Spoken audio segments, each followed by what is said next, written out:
Apple iPad 2017 review. The best feature is the price. Here's what you need to know about the new iPad. It is an iPad and it is good. Apple has named it simply iPad, but we have to refer to it as iPad 2017 or iPad 5th generation or new iPad 9.7 because the world is a broken place. I am just going to call it the iPad. I am also in the enviable place of reviewing a gadget about which you already know everything there is to know because it is, as I said, an iPad. I don't have to delve into complicated questions about the future of computing or weird hinges or software limitations. I simply need to tell you three things. It is an iPad. It costs $329 for the base model. You should get it if your old iPad is dying. You should not get it if your old iPad is fine. That's really it, but of course there are details to consider within each of those bullet points. I will go through them point by point since I just spent a week with the new iPad. After I do, you will discover that those are the main points and go on with your life until you need to buy an iPad to do iPad things, at which point you will buy this iPad. It is an iPad.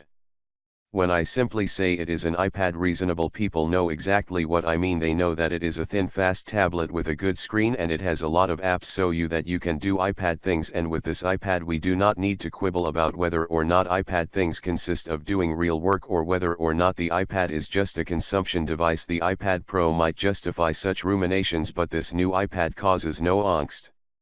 The answers to those questions are different for everybody, but for most people they know what they want out of an iPad because they have been doing their iPad things for years. This particular take on the iPad is interesting to gadget nerds because it is a one step forward, one step back iPad. So let's address that, at the end of which you will conclude that this is an iPad, because it is indeed an iPad.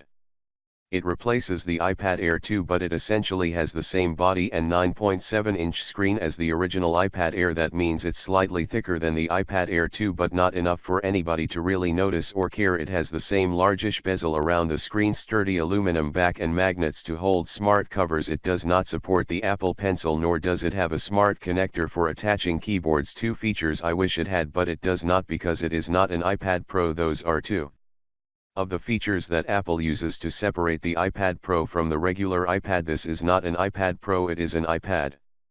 Every iPad is defined by its screen, and the screen on this iPad is very good. It is a Retina display with a resolution of 2048 x 1536 pixels. It does not have the fancy True Tone display that the iPad Pro does, nor does it have some of the things that made the screen on the iPad Air 2 so nice: lamination and anti-reflectivity. If you look closely you will see that the screen on the iPad sits a little further from the front glass than it does on the Air 2 because the two parts are not bonded. This might make repairs cheaper, but it also makes the screen less nice.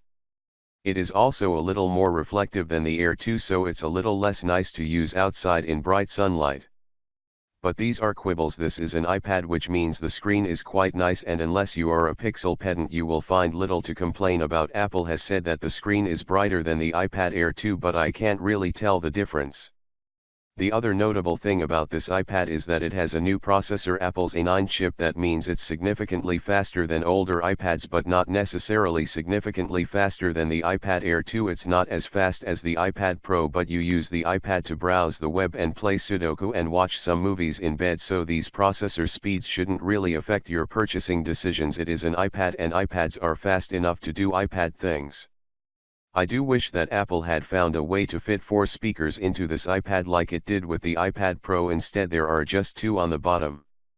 Fundamentally what I am trying to tell you is that this is an iPad. You trust that iPads are decent tablets and that they have a basic level of quality, speed and functionality.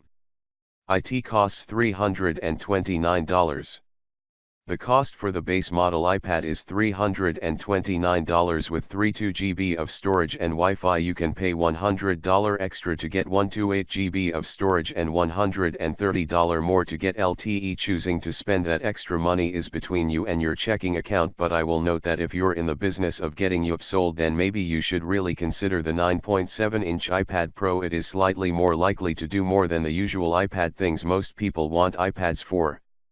What's important about the $329 price is that it feels right for an iPad. This is an iPad. It is a signal, I think, that Apple is finally done trying to get everybody to think of the iPad as some revolutionary device that will change everything. That may happen one day with the iPad Pro, but in the meanwhile people just want to spend a reasonable amount of money on a good tablet. Maybe their old tablet is cracked or slow or has been handed down to their kids.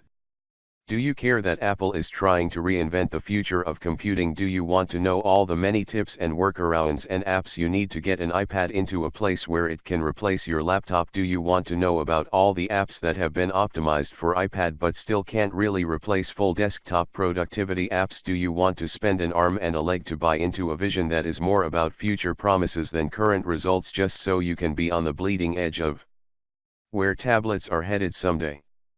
Or do you just want an iPad to do iPad things? Do you just want to play some games, watch some Netflix, browse the web and read some books? Well, good news. After spending years trying to make the rectangular iPad fit in a circular future of computing-shaped hole, Apple just made the iPad for you if you need one, that is. Should you upgrade? Here is my take. If you have an iPad that is annoying you for some reason, you should get a new iPad. This is a good iPad to get, but then again, all iPads are pretty good. More specifically, if you have an iPad that's older than the iPad Air, you will notice a significant improvement with this iPad. It will be much faster, much lighter, and the screen will look better. If you have something newer than that, an iPad Air or Air 2, then you probably won't get much benefit from upgrading to this new iPad. Should you get this iPad or an iPad Pro or maybe a refurbished iPad Air 2? I think that breaks down pretty simply too. If you want an iPad, get this iPad because it is an iPad. If you want an iPad to replace your laptop, or if really like drawing, consider the iPad Pro. If you are very serious about screen quality, it might be worth looking for a refurbished iPad Air 2. I am a little nervous to recommend option 3 simply because the 2017 iPad will probably get software updates for a year or two beyond what the Air 2 will get. But really, don't let the stuff you hear out there in Apple land bother you. Investors and tech writers are wondering what Apple is going to do now that we know that nobody upgrades their iPads to new models every couple years. In the real world, people just use their iPads until they don't work and then they get new iPads, and what Apple is going to do is what it just did, just make a good iPad and sell it at a reasonable price. Get one if you need one, but don't stress that you're missing out if you don't, because it's an iPad.